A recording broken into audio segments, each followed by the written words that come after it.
Avant de commencer cette vidéo, je voudrais tout simplement vous rappeler que, puisqu'elle est très longue, vous pouvez tout simplement sauter des parties que vous avez déjà compris, des concepts que vous avez déjà compris à travers du coup les timestamps que je vais mettre. Donc c'est les petits traits noirs que vous verrez sur votre ligne de longueur de la vidéo, donc c'est-à-dire en bas là. Du coup, à travers les timestamps, je mettrai des titres que vous pouvez du coup, comme ça vous pouvez tout simplement sauter les principes que vous connaissez déjà. Bonjour à tous, on se retrouve pour une nouvelle vidéo sur un nouveau chapitre de physique sur les mouvements, actions et forces. Donc du coup on va aborder la thématique des systèmes et des référentiels ainsi que la description des mouvements la trajectoire et les vecteurs vitesse. Donc tout ça fera partie du coup des mouvements. Que je considère du coup dans la partie des mouvements certes, mais le reste fera partie un peu des actions et des forces, donc avec les actions mécaniques, les représentations de force ainsi que les diagrammes objets-actions, les gravitations universelles ainsi que les champs de pesanteur plus le principe de poids et la nuance entre un poids et une masse, et enfin le principe d'inertie, donc la première loi de Newton si je dis pas de bêtises. Maintenant on passe au système et référentiel. Donc un système se dit être un objet dont on étudie le mouvement. Et pour illustrer ça, j'ai ici mis quelques exemples de systèmes. Donc on a le système solaire, le système terrestre, ou alors le système martien. Ce sont tous des exemples de planètes, certes, mais je pourrais très bien utiliser le système, par exemple, si je veux étudier le mouvement d'une bouteille qui est en train de tomber, on dirait le système bouteille, où on étudie du coup le mouvement de la bouteille, mais ça pourrait très bien être n'importe quel objet. Donc du coup, on ne peut pas juste décrire un mouvement à partir de seulement le système, alors du coup il nous faut des référentiels. Donc on va déjà définir la notion de référentiel. Un référentiel est un point de vue à partir duquel on définit le mouvement, et il est constitué d'un repère en 3 dimensions et d'une horloge pour calculer ou avoir des durées. Donc c'est un point de vue qu'on dit être dans un point de vue d'espace-temps, puisque du coup on a besoin de 3 dimensions, donc de l'espace et du temps parce que l'horloge. Donc des exemples des référentiels seront par exemple ici le référentiel géocentrique, donc le centre de la Terre, à ne pas confondre avec le référentiel terrestre qui est la surface de la Terre. Donc par exemple, si je veux étudier le mouvement d'un vélo selon le référentiel terrestre, donc c'est-à-dire la surface de la Terre, mon référentiel va sûrement être rectiligne. On va voir ça plus tard, mais voilà, il ne faut pas confondre les deux. Donc terrestre c'est la surface de la Terre, alors que géocentrique c'est le centre de la Terre. On a aussi le référentiel héliocentrique qui est du coup le Soleil, le centre du Soleil, et le référentiel lunaire ou alors lunocentrique, je sais pas comment on dirait ça, mais donc du coup c'est le référentiel de la Lune. Et comme avec les systèmes, hein, on peut utiliser n'importe quel référentiel, donc ça pourrait très bien être le référentiel stylo, le référentiel verre, le référentiel bouteille, ça pourrait être n'importe quel objet qu'on essaye d'étudier le mouvement. Maintenant on passe à la description d'un mouvement, donc maintenant qu'on a de quoi étudier un objet et de quoi se référer à l'objet, on va du coup s'attaquer à comment est-ce qu'on peut décrire ce mouvement. On le décrit à travers 2 adjectifs dans cet ordre-ci, donc dans l'ordre suivant, la trajectoire d'abord, puis la variation de vitesse. Et qu'est-ce que ça veut dire? Alors du coup, j'ai quelques exemples du coup de trajectoire et de variation de vitesse. On a une trajectoire rectiligne, donc c'est droite, une trajectoire circulaire, donc en rond, une trajectoire curviligne, donc en courbe, donc pas forcément en cercle, et une trajectoire parabolique, donc c'est-à-dire en cloche. Remarquez qu'en fait, curviligne et parabolique, c'est à peu près la même chose dans le sens où en fait, une trajectoire parabolique est une trajectoire curviligne, certes, mais une trajectoire curviligne n'est pas forcément une trajectoire parabolique, parce qu'une trajectoire curviligne pourrait très bien faire ça.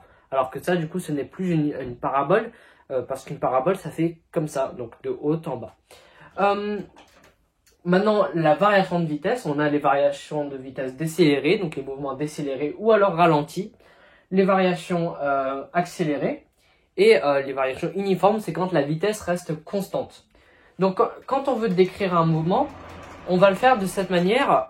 Par exemple, j'imagine un objet qui tombe en bas.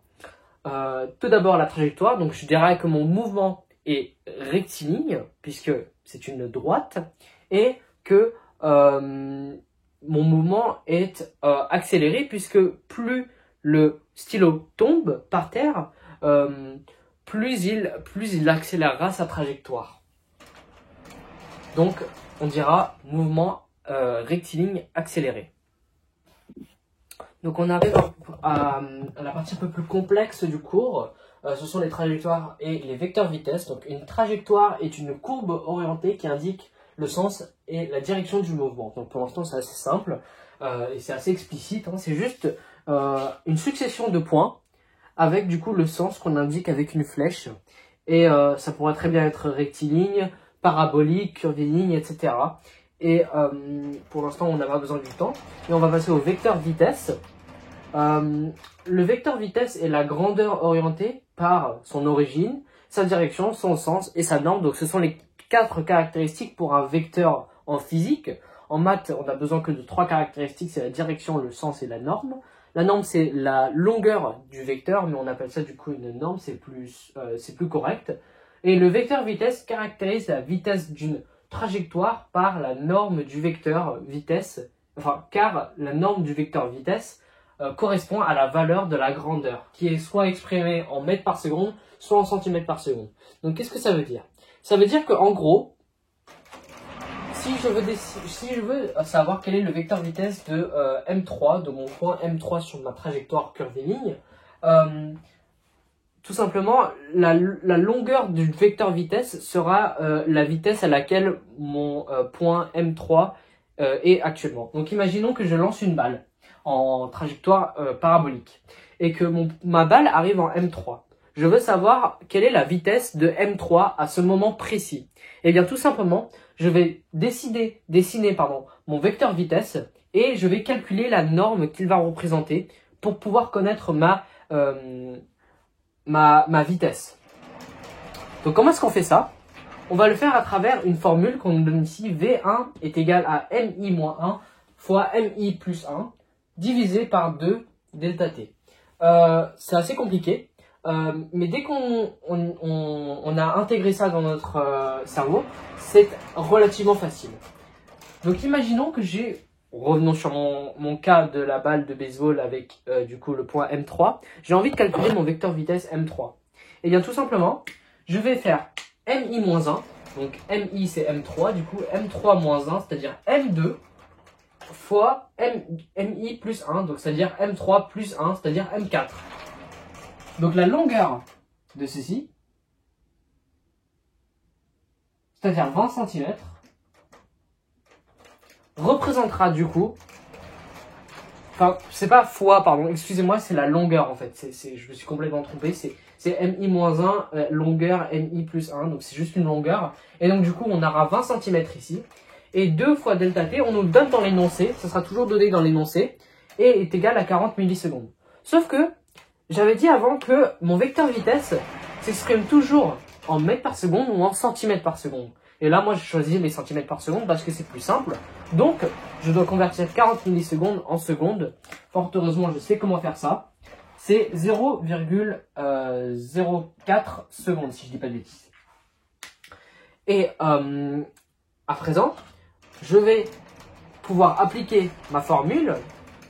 Je fais V1 sans la flèche parce que je vais supprimer les flèches du coup. Ou alors, je vais le réécrire si vous voulez. Donc, MI-1, MI plus 1 divisé par 2 delta T.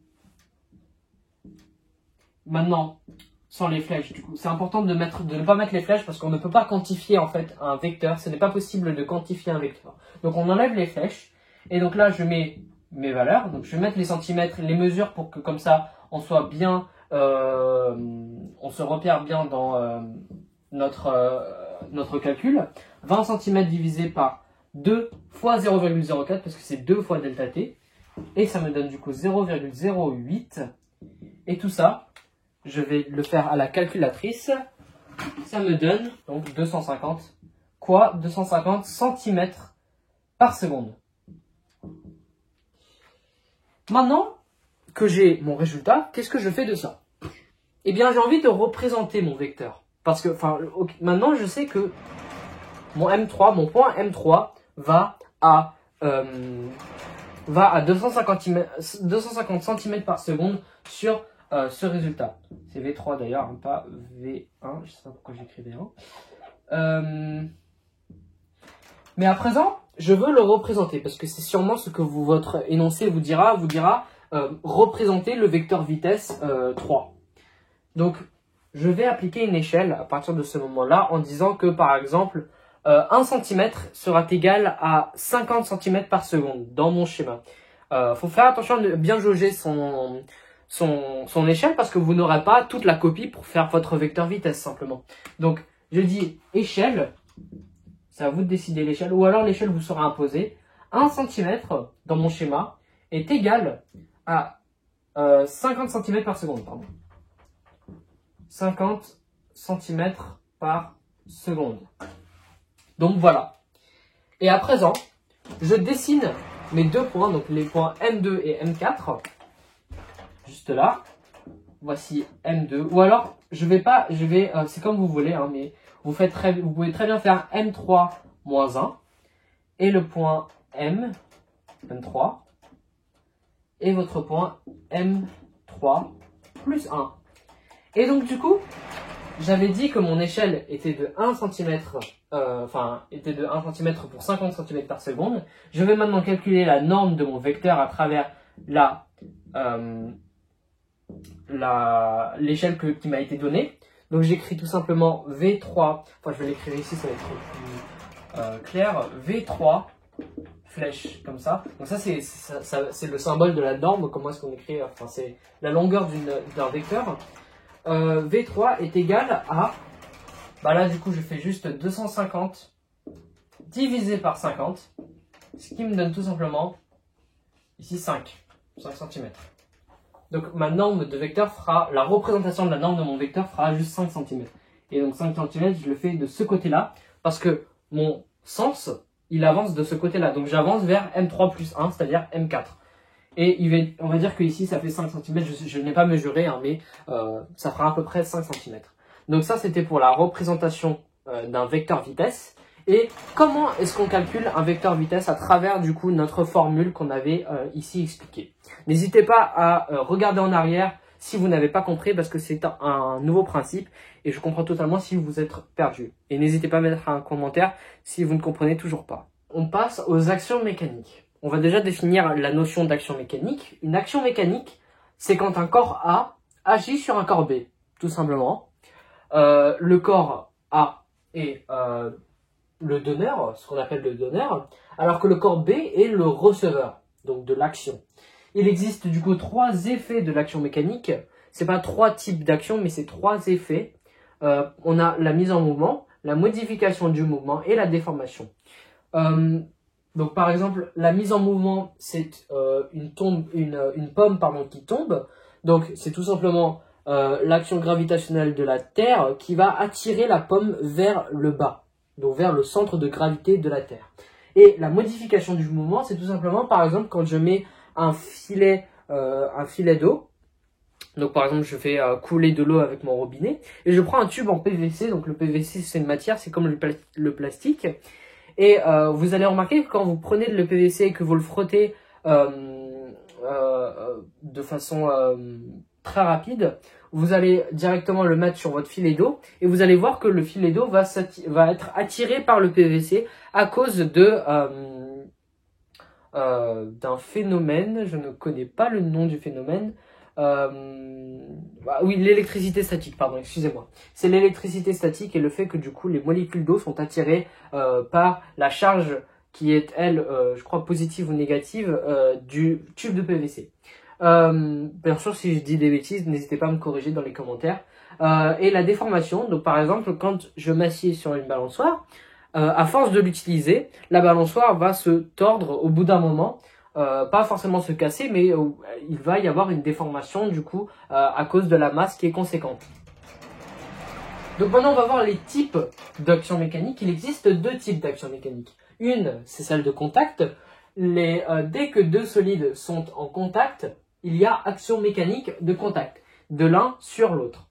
Et le point d'application est le point de contact. On va y revenir d'ailleurs sur les points d'application.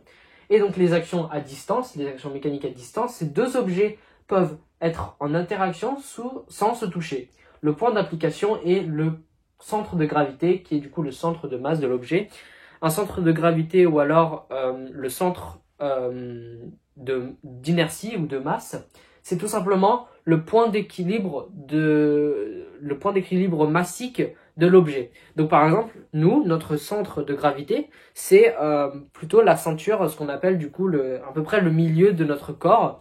Et c'est là où toutes les masses sont réparties de façon égale. Donc maintenant, on va voir qu'est-ce que ça veut dire le point d'application et le point de contact avec du coup les diagrammes objet-action et les schémas. J'ai oublié de rajouter quelque chose sur les actions à distance et de contact.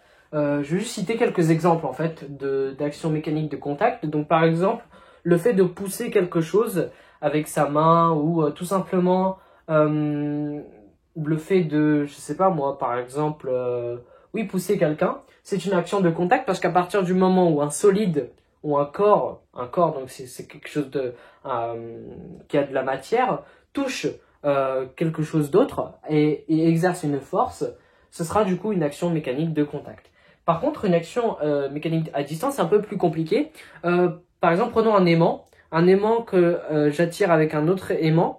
Ça sera une action à distance parce que les deux objets ne se touchent pas encore et vont s'attirer. Donc par exemple, l'attraction gravitationnelle de la Terre et la Lune, ce sont des actions à distance et mécaniques. Donc à présent, on va voir comment est-ce qu'on peut représenter ces deux actions différentes. Donc la représentation de force et le diagramme. J'ai pris un exemple ici avec une corde et un seau qui sont en suspens. On nous demande de dessiner un diagramme objet-action. Donc qu'est-ce qu'un diagramme objet-action? C'est tout simplement une représentation des forces qui sont exercées par le seau, tout simplement par le seau et le fait qu'ils sont en inertie. Alors, ici on ne parle pas de vecteurs d'ailleurs, hein, je précise d'abord. Donc je vais dessiner du coup tout simplement mon diagramme avec, pour commencer, le seau. Et le seau, je vais mettre maintenant sur le côté la corde. Je suis désolé, j'ai pas vraiment de place. Je vais mettre en bas plutôt, ça va être plus simple. Mon seau, je vais le mettre ici. La corde, je vais la mettre ici. Et je vais dessiner une flèche qui va vers mon seau. Donc de la corde vers mon seau, parce qu'en fait c'est tout simplement le receveur qui va tout avoir. Et donc du coup toutes les forces vont être exercées sur le seau, d'où le fait qu'en fait ma flèche va vers le seau. Donc maintenant je vais mettre la Terre, parce que tout simplement la Terre aussi exerce une force, la force gravitationnelle sur le seau. Et vous remarquez que je fais une flèche en pointillé. Pourquoi? Parce qu'en fait les flèches pleines sont des actions de contact et les flèches en pointillé sont des actions à distance. Et remarquez ici que ce n'est pas important que mon vecteur soit, ma flèche soit de même longueur, parce que ce ne sont pas des vecteurs, ce sont juste des flèches.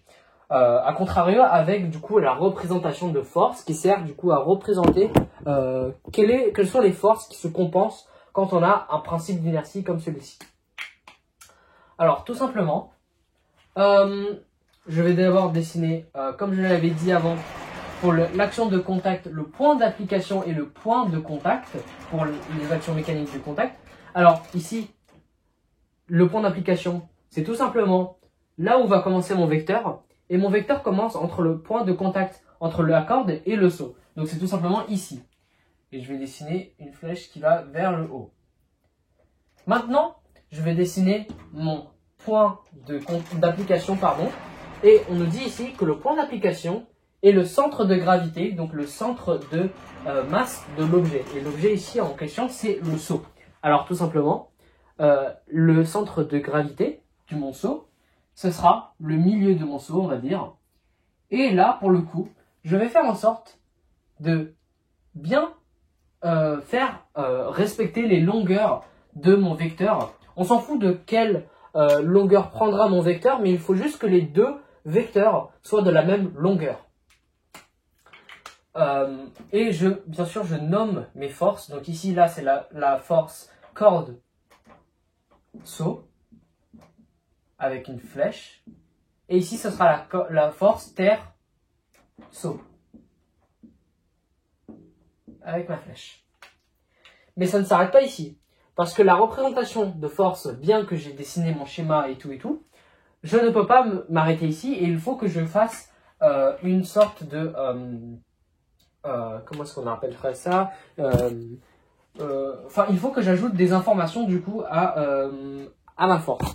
Alors, je vais commencer ici par écrire F. Disons, on va commencer par la corde. F corde saut. Avec ma flèche, toujours. Et on va commencer par le point d'application. De toujours préciser le point d'application quand on précise une force. Là, du coup, mon point d'application, ce sera le point de contact.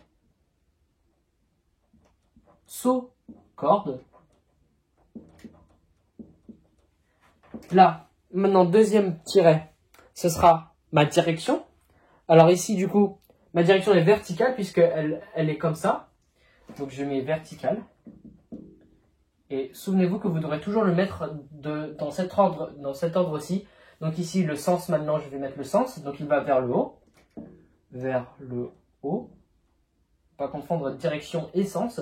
Et maintenant, à présent, ma norme. Donc en fait, c'est tout simplement les caractéristiques du vecteur en physique. Le point d'application, la direction, le sens et maintenant la norme. La norme, c'est exactement la même chose que corde saut. C'est exactement la même chose que ici, sauf que du coup, je ne sais pas si je dois rajouter une flèche ou pas. Non, ça dit que je ne rajoute pas de flèche. Ah non, excusez-moi. Ce n'est pas la norme ici que je rajoute, c'est l'intensité gravitationnelle. On va voir ça plus tard. Mais du coup, c'est quelle est justement la force qui va être exercée. Donc ici, c'est juste corde saut. Donc après ça, je fais exactement la même chose. Enfin, je ne vais pas l'écrire parce que ça va être un peu long. Mais pour la force terre saut, ça va être le point d'application va être le centre de gravité du saut. Ici, ça sera toujours vertical, vers le bas pour le sens, et F terre saut pour l'intensité gravitationnelle. Maintenant, on va passer à la gravitation universelle. Donc, je vais juste lire le cours. Sir Isaac Newton a démontré que deux corps A et B, de masse MA et MB, distants d'une distance D, exercent des actions attractives l'un sur l'autre. Et cette action attractive exercée par le corps A sur le corps B est modélisée par la force FA sur B, dont les caractéristiques sont les suivantes. Donc, juste avant de lire ça, on peut déjà remarquer quelque chose, c'est que ça reprend exactement ce que j'avais dit précédemment avec du coup la représentation des forces, mais cette fois-ci à distance, donc les forces en pointillés. C'est que, en fait, on aura du coup comme les caractéristiques d'un vecteur, une direction, un sens, et j'avais dit avant, du coup, l'intensité gravitationnelle ou l'attraction gravitationnelle, qui est du coup cette valeur ici, et ainsi que du coup le point d'application, je vais y venir après. Donc du coup, on retrouve la direction, comme je l'avais dit avant avec la droite AB, par exemple, quand on a une force AB, et on a un sens, donc de A vers B, et une valeur, qui est FA sur B est égal à G fois la masse de A fois la masse de B divisé par la distance au carré. Donc ici, il faut que j'apporte quelques précisions. Grand G, c'est 6,67 fois 10 puissance moins 11. La grandeur n'est pas très utile. Elle vous embrouillera plus qu'autre chose, donc je ne vais pas préciser quelle est la grandeur. Mais grand G, c'est la constante universelle de gravitation. Et c'est juste une constante qu'on a besoin pour calculer du coup cette valeur. Et la distance doit être en mètres.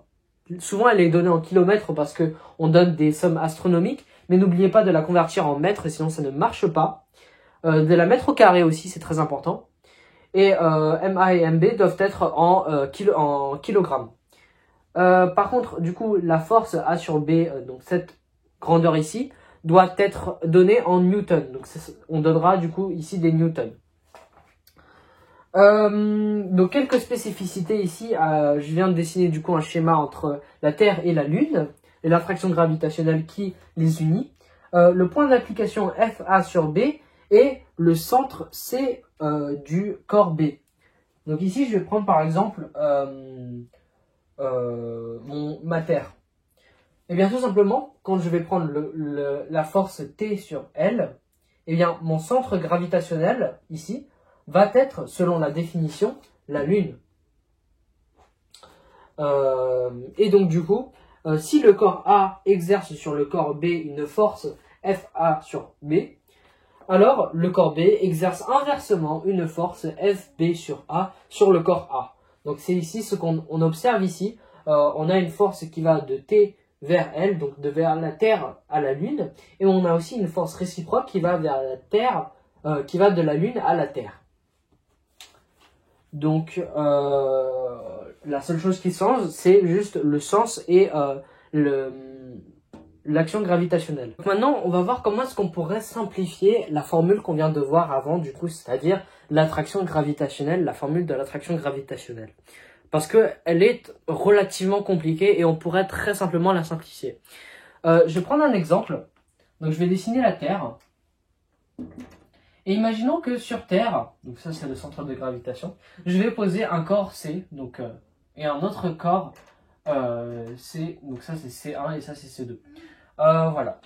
Et à présent, je vais essayer d'écrire l'attraction gravitationnelle entre C1 et la Terre et C2 et la Terre. Donc tout simplement, on va faire V, non pardon, pas V, F de T sur C, 1, si je dis pas de bêtises. Désolé, excusez-moi, je regarde mon cours. Alors, G fois M de T fois M de C. Donc ça, j'applique juste en fait la formule, donc rayon de la Terre au carré. Donc le rayon de la Terre, c'est tout simplement juste tout ce que j'ai fait là. Ah oui, et d'ailleurs, j'avais oublié d'expliquer dans le point précédent que quand je fais la Lune, quand je veux dessiner par exemple, je veux savoir la distance au carré, eh bien, il est important de prendre le rayon en considération parce que souvent, on vous donne tout simplement la distance entre la Terre et la Lune, c'est-à-dire la surface. Mais il est important aussi de noter qu'il y a un rayon à comprendre, puisqu'en fait c'est entre les centres de gravité de chaque astre. Donc voilà, j'ai oublié de le préciser, mais c'est important parce qu'après souvent les élèves s'en mêlent sur ce genre de calcul. Donc mon rayon de la Terre ici, et donc du coup j'ai juste appliqué ma formule. Et maintenant je fais exactement la même chose avec Ft sur C2. Vous allez voir comment est-ce que ça va être, en quoi ça va être important cette démonstration. Donc ça c'est C1, ça c'est C2 sur RT carré. Donc on remarque ici que déjà une chose, on a des facteurs communs. C'est-à-dire ceci et cela. Donc tout simplement ce gros truc là, qui ne change d'ailleurs jamais, hein, c'est la seule chose qui change dans chaque énoncé, ou alors à chaque fois que je prends sur Terre, hein, d'ailleurs on va tous se référer sur la Terre, que je prenne un objet ici, là, là, là ou là, ça ne va toujours pas changer ce truc là, parce que c'est seulement la masse qui va changer en fait. Et donc du coup, ce truc là, je vais l'appeler juste tout simplement G. Donc G est égal à grand G fois MT sur RT carré. Eh bien, en fait, ça représente l'intensité de pesanteur, ou alors du coup, je regarde juste mes notes. Oui, il me semble que c'est l'intensité de pesanteur, et c'est tout simplement en fait l'action qu'exerce la Terre sur n'importe quel corps sur Terre. Et donc du coup, nous, on peut peser 50 kg, je pèse par exemple 50 kg, environ 50 kg, mais sur Terre, je ne pèse pas forcément 50 kg puisqu'il faut que je multiplie mon poids, enfin ma masse du coup, pardon, par G, qui est du coup l'attraction gravitationnelle, enfin l'attraction de pesanteur sur la Terre.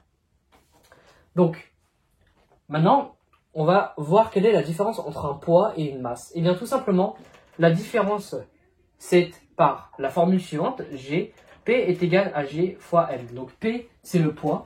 G, je l'ai déjà défini ici, fois M, et bien c'est tout simplement ma masse. Et vous pouvez le taper sur la calculatrice. Donc ici, G, je vais le remplacer par 6,67 fois 10 puissance moins 11 fois, du coup, la masse de la Terre qui est de 5,974 fois 10 puissance 24. J'ai plus beaucoup de place. Qu'on divise, on va tout diviser par le rayon de la Terre au carré. Donc du coup, le rayon de la Terre au carré, ce sera tout simplement 6371 fois 10 puissance 3. Donc ça, c'est en kilomètres, et ça, je le convertis en mètres. Et tout ça au carré. Et bien tout ça, vous verrez que sur la calculatrice, ça vous donnera à peu près 9,8. Et ce 9,8 va me permettre de remplacer tout ça, enfin de remplacer pardon tout ça par simplement ceci, ce qui est quand même beaucoup plus simple. Alors vous n'aurez plus du coup besoin d'utiliser la formule que je vous ai montrée ici, mais tout simplement utiliser P est égal à 9,8 fois M. Ça revient en fait à faire ça. C'est exactement la même chose. Je tiens à préciser quelque chose aussi, c'est que G ici est égal à 9,8 certes, mais il ne sera pas tout le temps égal à 9,8. Puisque c'est 9,8, l'intensité du champ de pesanteur de l'astre, correspond seulement à la Terre. Mais elle pourrait très bien être différente avec la Lune, tout simplement parce que la Lune a un rayon qui sera différent et une masse qui sera différente. D'où le fait qu'en fait, 9,8 s'applique seulement pour des cas terrestres et non des cas lunaires ou alors si on va sur un autre astre. Il faut que vous lisiez votre énoncé correctement et vous pourrez seulement appliquer cette formule-là avec la Terre. Mais donc du coup, il est important d'apprendre cette formule-là pour si vous aviez si vous avez affaire à un autre astre comme du coup la Lune. Donc à présent, je vais expliquer le principe d'inertie sans du coup l'aide du cours, mais à travers un exemple qui est très concret. Imaginez-vous un parachutiste qui tombe. Donc vous tombez sans le parachute au début, certes. Et donc vous tombez, on imagine que vous tombez de façon rectiligne. Et au moment où vous décidez d'activer votre parachute, donc là pour l'instant vous tombez. Au moment où vous décidez d'activer votre parachute, il y aura une force qui va s'exercer entre vous et la Terre. Donc là, pour l'instant, là où vous n'avez pas activé votre parachute, vous aurez que la force de la Terre qui vous attirera vers le bas et on ne compte pas les frottements de l'air, donc vous avez juste une force qui s'exerce sur vous.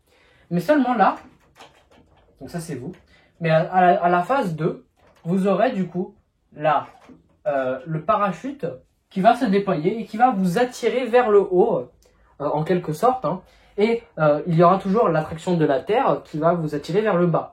Mais on remarque ici, l'attraction du parachute est beaucoup plus élevée et beaucoup plus importante que celle de la Terre. Donc ça fait que vous êtes en décélération, alors que là vous êtes en accélération constante. On est d'accord.